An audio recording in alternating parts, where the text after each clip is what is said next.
It's a bit windy today, but shouldn't be too noisy, I hope. We've had the big book out, we've had the notepad out, and we've got the wiring out, and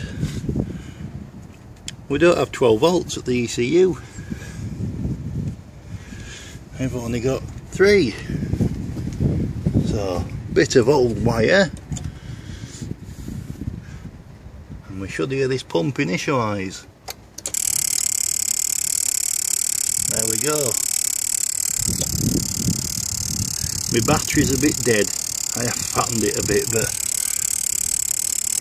we have pump self-test. Or whatever it is it does, it stops after about 30 seconds or so.